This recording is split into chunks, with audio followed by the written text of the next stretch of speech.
کله چې هندستان ته ملکه وکټوريا نیټه چې ورکړه داسې یو غټه بلا خزه انګريزه و دا چې کله هندستان ونیولو نو دې دا ډله را پیدا کړه د فقه نه منکره او د امام ابو حنیفه دشمنه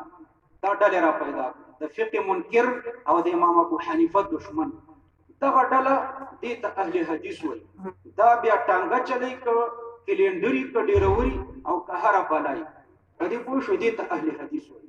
نو د اهل حدیث معناګانې شو دوا اسلامي ماهر فی الحدیث او انګریزي معنی یعنی وکټوري معنی د فقه دشمن او د امام ابو د فقه منکر او د امام ابو حنیفه دشمن زمو خبره په دې اهل حدیث دغه اهل حدیث کی خبره ده دی وکټوري دا ماهر فی الحدیث کې نه دا په صاحب د مشکات هم دی دا په امام سي په مذهب نه دا امام شافعي رحمه الله زمو خبره پچا کې ده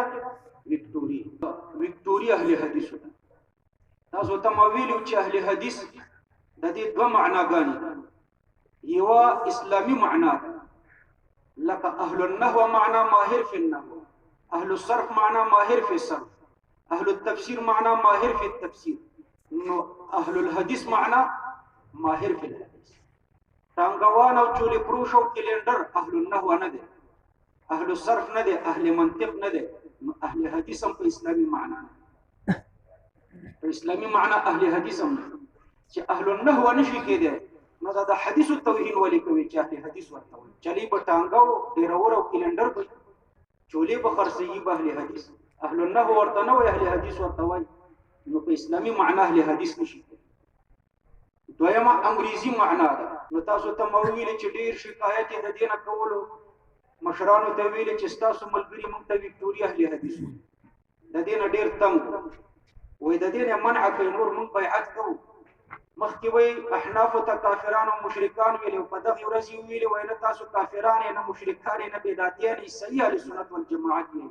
خو مونږ پرې ده دا ملګری منع کوي چې موږ ته سنو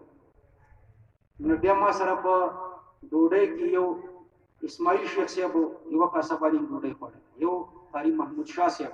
اوس وزارت مهاجرین کې دی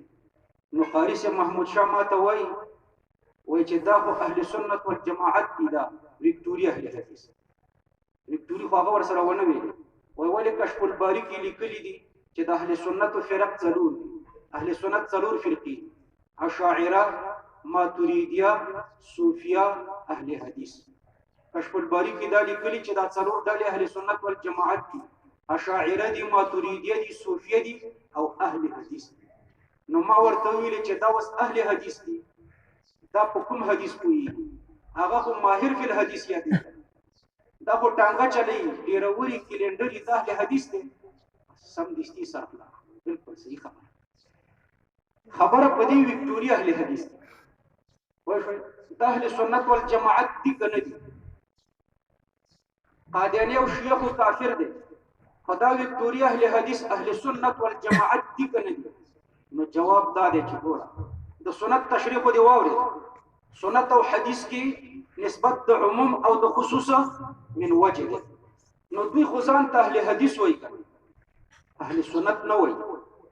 نو اهل سنت خو نه دي کنه ولی نه دي د دوی نوم څه دی اهل حدیث نو ګوره په ولاړه 14 ماتوي دوی به معنام د اهل حدیث دا کوي وای چې په حدیث عمل کوو بس اهل حدیث نو اوس په ولاړه او 10 ماتو اهل حدیث او که پناسته او 10 ماتوي اهل سنت دارنګي بیت المقدس تلمونځ کوه اهل حدیث په حدیث کې عمل او چې بیت الله تلمونځ کوي نو اهل سنت دارنګي نه ودونه کوه اهل حدیث څخه په حدیث کې عمل او که څلور ودونه کوي بیا اهل سنت نو اهل سنت جدا دي او اهل حدیث جدا اهل سنت خو دوی نه دي ځکه دوی ځان ته اهل حدیث وایي او د حدیث او د سنت په مابین کې فرق او اهل جماعت هم نه دي چې جماعت نه خو د امتیانو جماعت مراد ده